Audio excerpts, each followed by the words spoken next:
Hi, welcome back to another class on sexual reproduction in flowering plants. In the last class, we have already discussed about the male reproductive unit which is present in flowers. If you haven't checked out that video yet, you can click on the link above and study about the male reproductive unit. In this class, we will continue with the female reproductive unit which is present in flowers. Now, as all of you remember, the female reproductive unit is commonly known as gynoecium. The gynoecium may consist of a single or multiple carpels or pistils present in them. So, the singular unit of gynoecium are termed as carpels or pistils. Now, a flower may have a single carpel present. Such flowers are called monocarpellary. But if multiple carpels are present in a flower, then those flowers will be termed as multicarpellary. Now, if more than one carpel is present in a flower, the carpels may be in a fused state or in a free state. Now, if the multiple carpels are in a fused state, then such kind of flowers can be termed as syncarpous. Remember, the word syn is related to fused. So, if multiple carpels are present in a flower but they are present in a fused state, then such kind of flowers can be termed as syncarpous flowers. A very common example of a syncarpous flower is given there in our NCERT, which is papaver or papaya plant. While on the other hand, sometimes the multiple carpels might be free from each other as well. Such kind of carpels can be termed as apocarpous. That means multiple carpels, although being present in a flower, they are free from each other. That means they are not fused with each other, they are free. And such kind of flowers can be termed as apocarpous flower. The example which is given there in our NCERT is that of Michelia. Now, in this particular figure, in this particular diagram, you can see that these individual carpels are all free from each other. But in case of papaya, you can see that the carpels are all fused together. So, a fused carpels can be termed as a syncarpous flower, and if the carpels are all free, then they can be termed as apocarpous flower. Now, a typical carpel or a typical pistil has three distinct parts present in them: the stigma, the style, and the ovary. So, the ovary is this portion, while it has a long elongated cylindrical portion which is known as the style, and on top of the style there is a feathery hairy structure which is known as stigma, and the stigma acts as the attachment site for the pollens. So, whenever the pollen grains will come and fall on the stigma will help in the attachment of the pollens. The ovary might also contain some small structures inside which are known as ovules, and these ovules are the sites where the ovum formation takes place. So, the ovules are also commonly known as megasporangium. So, inside the ovary there are these round circular structures present which are known as ovules, and the ovules are also termed as megasporangium. Now, how exactly are the ovules arranged within the ovary? The arrangement of ovules is known as placentation. I am sure you have studied about placentation in class 11 in the chapter Morphology of Flowering Plants. If I quickly revise the 5 types of placentation which you have studied, they are marginal placentation, axile placentation, parietal placentation, free central, and basal placentation. So, these are the 5 types of placentation. That means the arrangement of ovules which are present inside the ovary. So, how the ovules are arranged within the ovary is termed as placentation, and you have already covered this portion in class 11 under the chapter Morphology of Flowering Plants. Now sometimes since you have already studied about placentation, the different types of placentation, you know that more than one ovules can also be present inside a single ovary. Now ovary can have single ovules as well. So if you have eaten fruits with single seeds, for example mango, paddy, they all have a single ovule present inside the ovary. But at the same time, there can be ovaries with multiple ovules present in them. For example, the pea, watermelon. So fruits with multiple seeds present inside can be termed, or you can understand that they have the ovary with multiple ovules, because ovules are the structures which changes into seeds after fertilization. We'll study in details about fertilization later on. Move on to the structure of the megasporangium, that means the structure of the ovule in details. Let's see how does an ovule look like. So an ovule is attached to the placenta. You already know that. So an ovule is attached to the placenta with the help of a slender stalk-like structure which is known as funicle. So let's say this is the funicle, the slender stalk-like structure with the help of which the ovule, let's suppose if this is the ovule, so the ovule is attached to the placenta. So over here if you have the placenta, so the ovule is attached to your placenta with the help of this structure which is known as funicle. Let me write funicle over here. Now the point of attachment of the body of the ovule with the funicle is known as hilum. So this point can be termed as hilum as well. Hilum is the point where the body of the ovule is attached with the funicle. So this particular point can be termed as hilum. Now the body of the ovule is made up of certain parenchyma cells which are termed as nucellus. So you can term this, or you can mark this as nucellus. Nucellus is the body of the ovule. The cells, the parenchyma cells which makes up the body of the ovule, it is termed as nucellus. Now the nucellus is usually guarded by layers of cells, and those layers of cells are known as integuments. So the nucellus remains guarded by layers of cells. So you can mark it like this. This integument layer is also made up of two layers. So an outer integument and an inner integument. So if I simplify it, it would look something like this. Okay.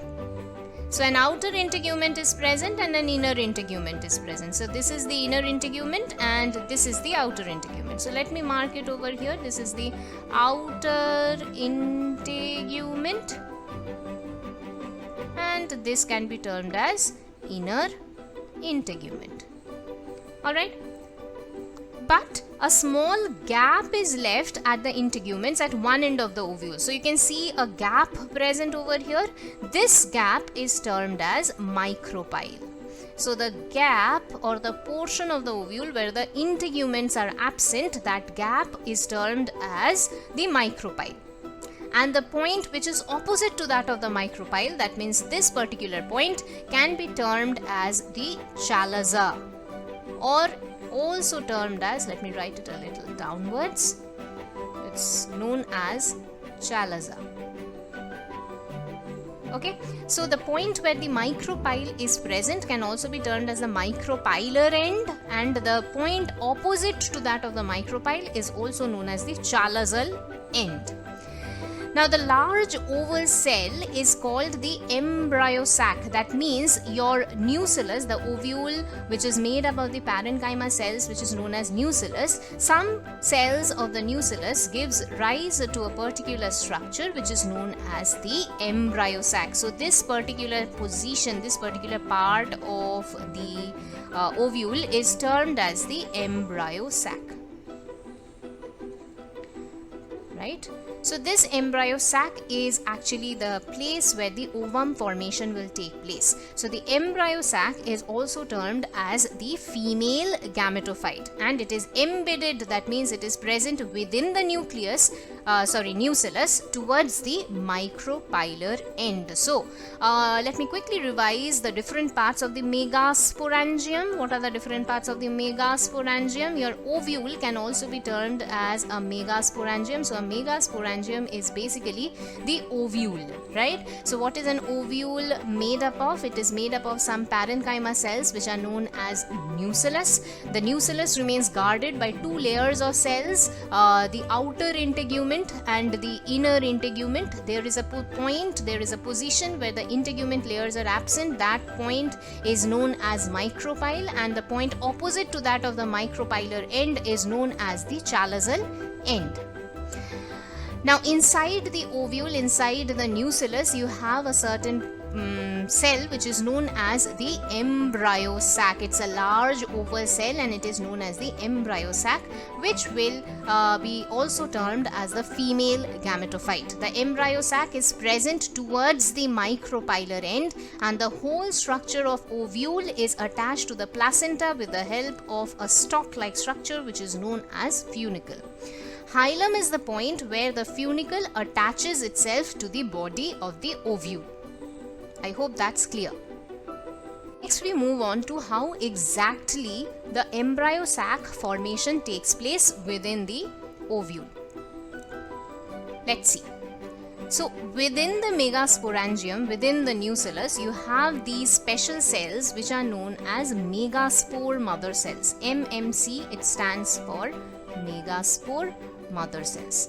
Now remember, these megaspore mother cells, like any other cells of the plant body, they are diploid in nature, right? So these megaspore mother cells which are present within the ovule, they are differentiated from the nucellar cells and they are diploid in nature. So these megaspore mother cells undergoes meiosis to form, so it undergoes meiosis to form 4 megaspores. Now these 4 megaspores which are formed, generally only one megaspore will eventually give rise to the embryo sac, and the rest of the 3 will degenerate,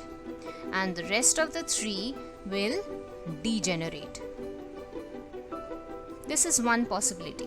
Now if this thing happens, that 3 degenerates and only one survives, only one megaspore survives and gives rise to the embryo sac, if this happens, then it is also termed as monosporic development. Right? What is monosporic development? If among the 4 megaspores which are formed, 3 degenerates, gets destroyed, and only one megaspore continues further to form the embryo sac, that will be termed as a monosporic development.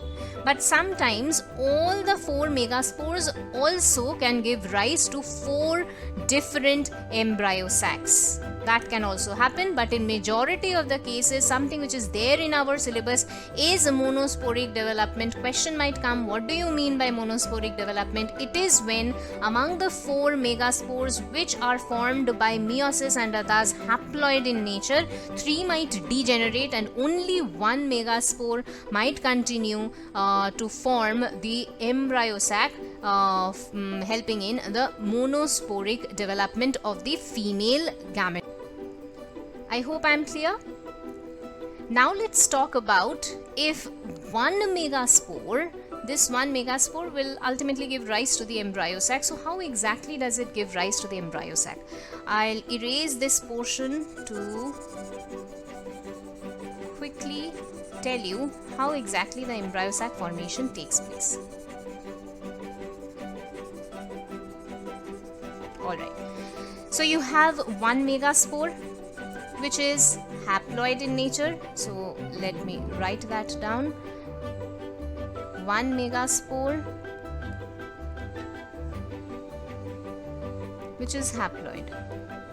Now this will undergo mitosis to form 2 nuclei. Each of the nuclei, since they are formed by mitosis, they will be haploid. Another mitosis will take place. Another set of mitosis will take place. So after another set of mitosis, so this is mitosis number 1 and this is mitosis number 2. So after mitosis number 2, you get 4 cells. Again, each of these cells will remain as haploid since mitosis is equational division. But it will not stop over here, it will continue.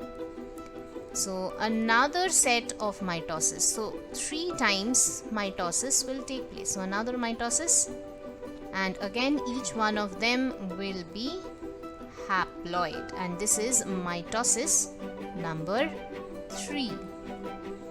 Right? So after the formation, or after completing 3 mitosis, you will get 1, 2, 3, 4, 5, 6, 7, 8. You will get 8 nuclei.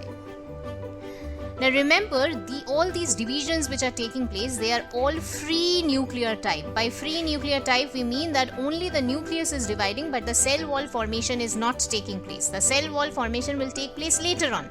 So a free nuclear type of division is when only the nucleus is dividing of the cells, giving rise to 8 nuclei eventually after 3 times mitosis has taken place. Alright, so the cell wall formation will take place later on, but inside a mature embryo sac, you will eventually get these 8 nuclei. How will these 8 nuclei be arranged inside the embryo sac? We will come to that now. So inside the embryo sac, you get the egg apparatus. What is the egg apparatus made up of? It is made up of 2 synergids and 1 egg cell. So inside the embryo sac, you have 8 nuclei whose cell wall formation has not yet taken place. After the cell wall formation has taken place, you will get 8 cells. But how are those cells arranged? Among those 8 cells, 3 cells are present in the egg apparatus. So your egg apparatus has 3 cells.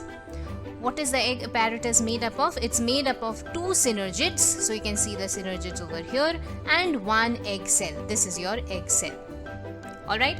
Now remember, the synergids and the egg cell, they are present at the micropylar end, because whenever a pollen will fall on the stigma and the pollen tube formation takes place, the pollen tube will ultimately enter into the embryo sac through the micropylar end. So the egg along with the synergids, they are present at the micropylar end of the embryo sac. Now these synergids are very important because they have these finger-shaped projections which are known as filiform apparatus.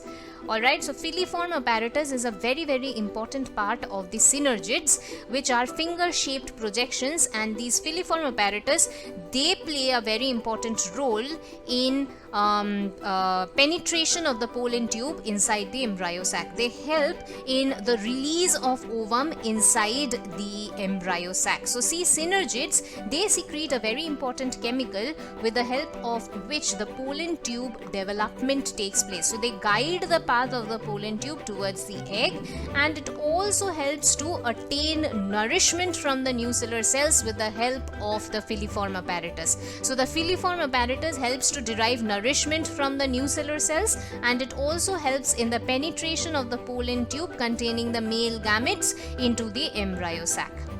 Okay, so during fertilization, what happens? The pollen tube which enters into the embryo sac has 2 male gametes present in them, and each one of them are haploid.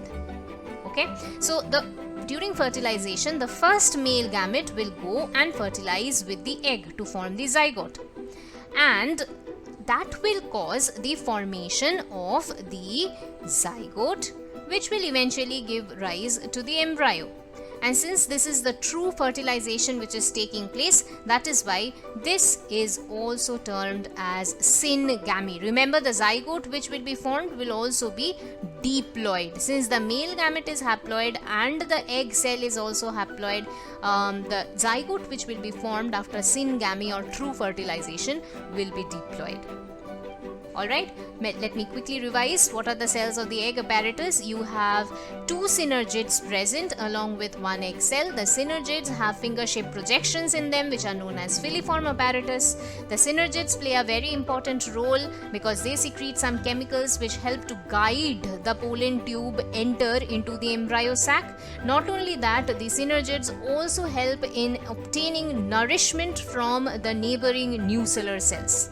The filiform apparatus also helps in penetration of the pollen tube into the embryo sac, where the male gamete will be released and the first male gamete will go and fertilize the egg to form a diploid structure by the process of syngamy. The diploid structure will be termed as zygote. We come to the other cells which are present inside the embryo sac. Central cell. What is central cell? The two nuclei will fuse together to form the central cell. So 3 of the cells, among the 8 nuclei which are present inside the embryo sac, 3 of them formed the egg apparatus. Egg apparatus. The other two more nuclei will fuse together to form a structure which is known as the central cell. Now, before the fertilization takes place, the nuclei of the central cell, they remain in a fused state to form a 2N structure. Remember, each of these nuclei are all haploid in nature since they are the product of meiosis, right? So each of these nuclei are haploid in nature. So if 2 haploid nuclei fuses with each other and remains in a fused state, they will obviously be a diploid structure. So a diploid nucleus or a secondary nucleus is formed by the fusion of 2 polar nuclei, and thus it is also termed as the central cell since it's present centrally in the embryo sac. Okay. Now, as we were discussing in the last slide, when a pollen tube enters inside the embryo sac, the first male gamete goes and fuses with the egg to form the zygote, which is a 2N structure. What about the second male gamete which is present? The second male gamete will go and fuse with the central cell. Now remember, the central cell is a diploid structure. It has 2 fused nuclei present already. So if a diploid structure fuses with another haploid nucleus or another haploid cell, eventually a 3N structure will be formed or a triploid structure will be formed. Am I right? So this is also termed as triple fusion. So secondary nucleus takes part in the process of triple fusion, which leads to the formation of the primary endosperm mother cell. So this triploid structure which is formed can also be termed as primary endosperm nucleus or primary endosperm mother cell. So this triploid structure which is formed is termed as the primary endosperm mother cell. Now this particular triploid structure, it will undergo mitosis and will eventually form the endosperm, which provides nutrition to the developing embryo. Endosperm is important because it provides nutrition when the embryo will develop. Alright.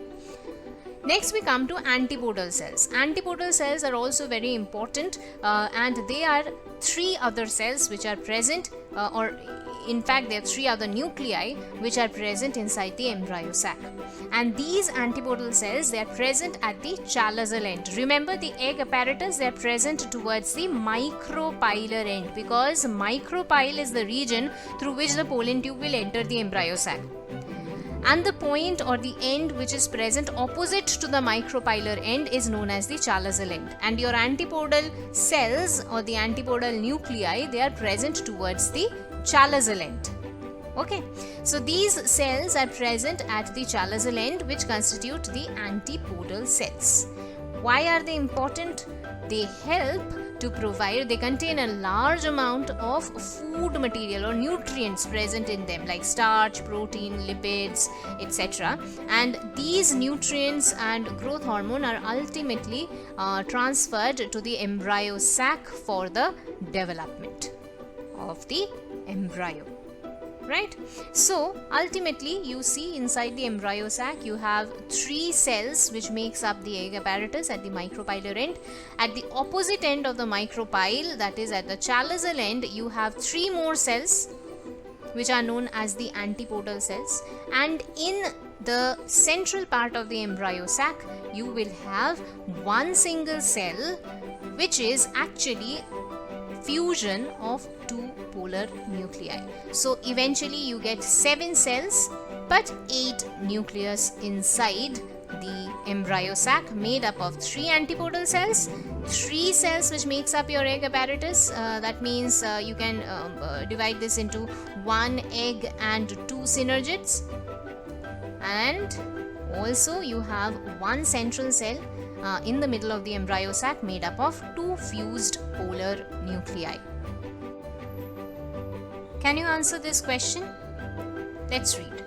In the figure of an anatropous ovule, so the ovule structure which we just studied is of an anatropous ovule. Alright, choose the correct option for the characteristic distribution of cells within a typical embryo sac. Now remember, we were just discussing your egg apparatus. Your egg apparatus is present. Egg apparatus is present at the micropylar end, and the egg apparatus is made up of 3 cells, 1 egg and 2 synergids. The antipodal cells, they are present at the chalazal end, and they are also made up of 3 cells. There are 3 antipodal cells, and centrally in the middle of the embryo sac you have 1 cell, or you can also say there are 2 nuclei forming the central cell.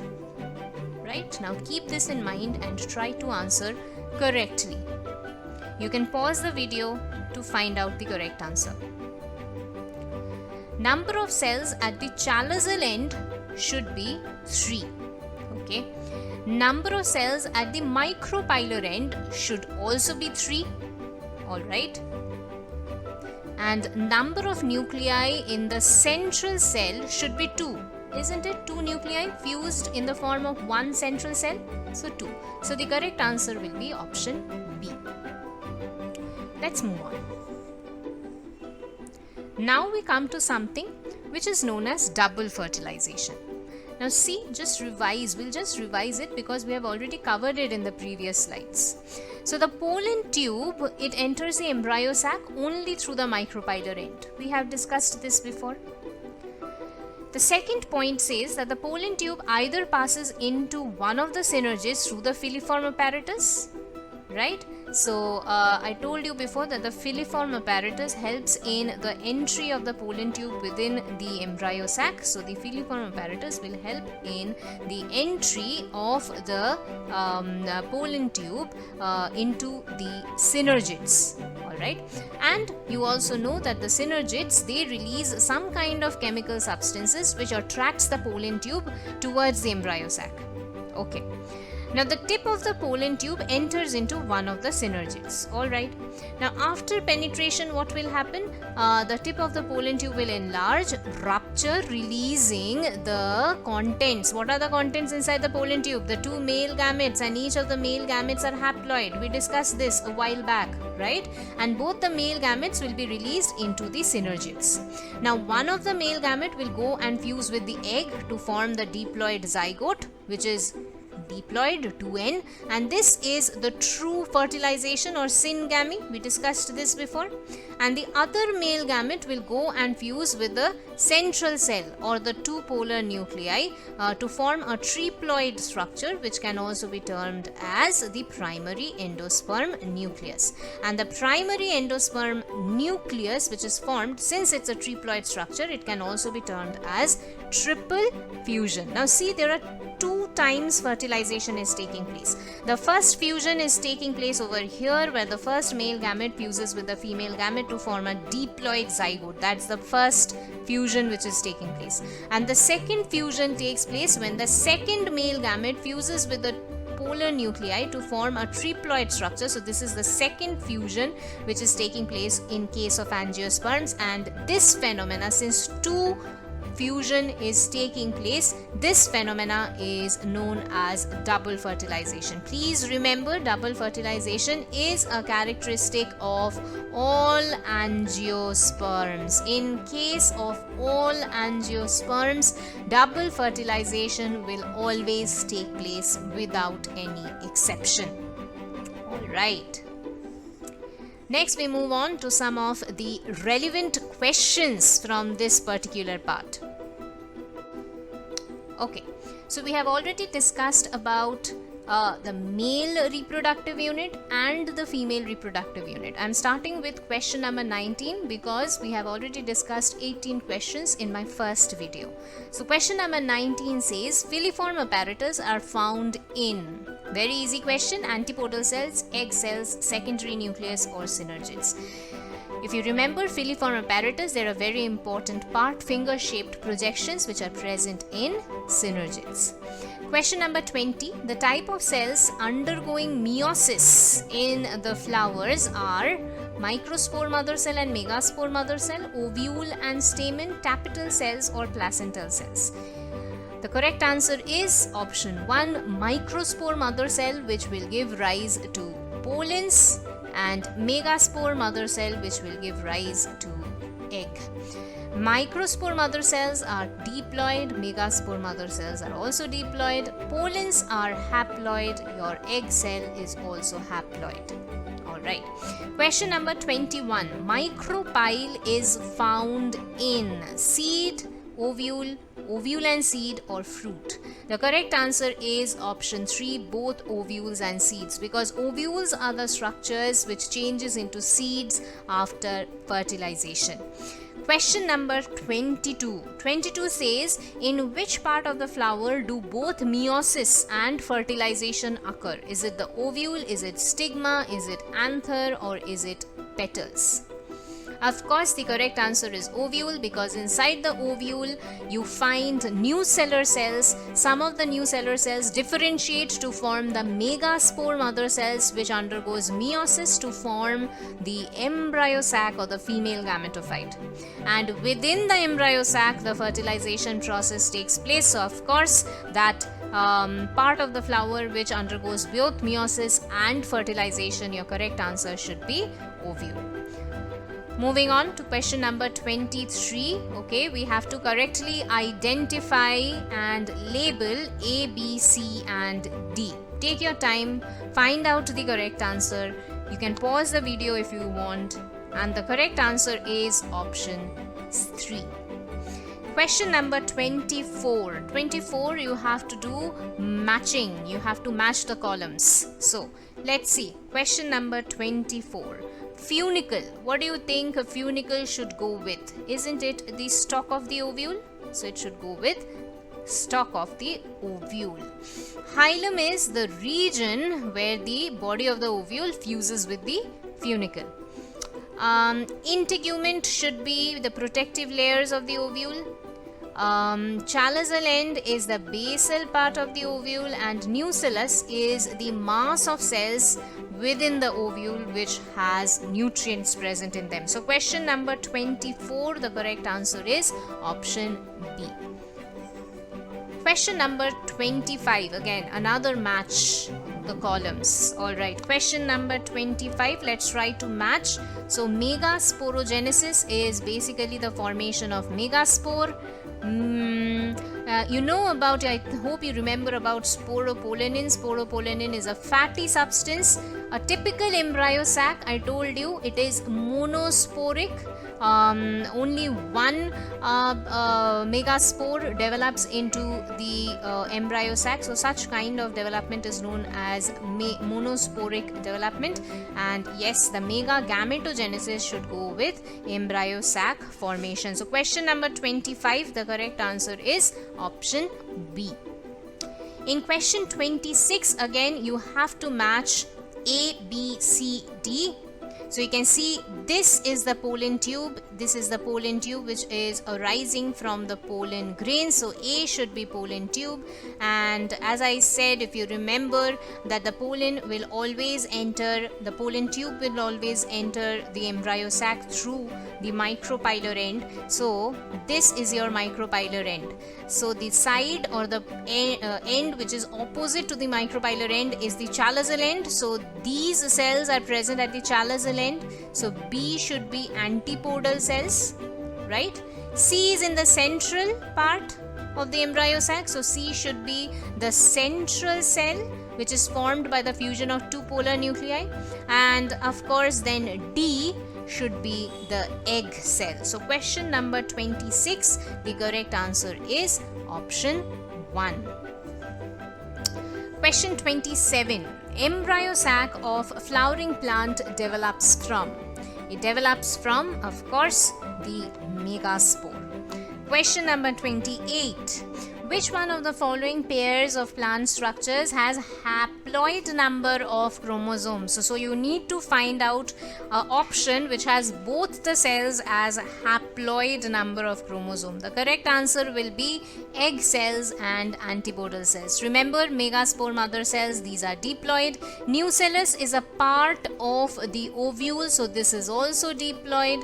And your secondary nucleus, which is formed by the fusion of two polar nuclei, is also diploid. Question number 29. Synergids are they hexaploid, are they haploid, diploid or triploid? Hexaploid means 6n, haploid means n, diploid means 2n or triploid means 3n. The correct answer to this is option B. Question number 30. What does your egg apparatus consist of? It consists of an egg cell and two synergid cells. So correct answer is option 3. Question number 31. Question number 31. Again, you have to correctly identify the option with correct labelings. So D are the antipodal cells. Your B should be termed as the central cell or the polar nuclei, right? So if B are the polar nuclei, then C can be termed as the central cell. Your F is the egg cell, A are the synergids, and E are the filiform apparatus. So question number 31, the correct answer is option A. 32. Which one of the following event takes place after double fertilization? So after double fertilization, what will happen? The primary endosperm nucleus will develop into the endosperm and the zygote will develop into the embryo. The ovary changes into the fruit and the ovule changes into the seed. So correct answer to question number 32 will be option D. Okay, question number 33, another match the column. Let's see. Funicle. Funicle should go with stalk of the ovule. Integument will go with protective envelope of the ovule. Chalaza should go with basal part of the ovule. Hilum is the junction of the ovule and the stalk. And micropyle is a small opening of the ovule. So question number 33, the correct answer is option 1. What is hilum? What is hilum? And it's a scar. It's a scar which is present on the seed where the funicle was attached. All right. Question number 35. Let's see quickly. Question 35. What does it say? What is the main difference? What is the main function of filiform apparatus which is present at the micropylar part of the ovule? Remember filiform apparatus, it helps in the entry of the pollen tube within the synergids and eventually will help in the process of fertilization. by discharging the male gametes? So the correct answer will be option 4.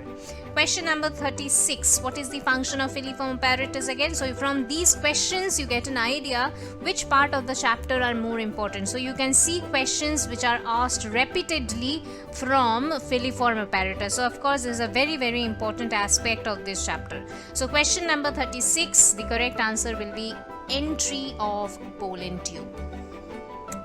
So that's it for today. Thank you so much for watching this video.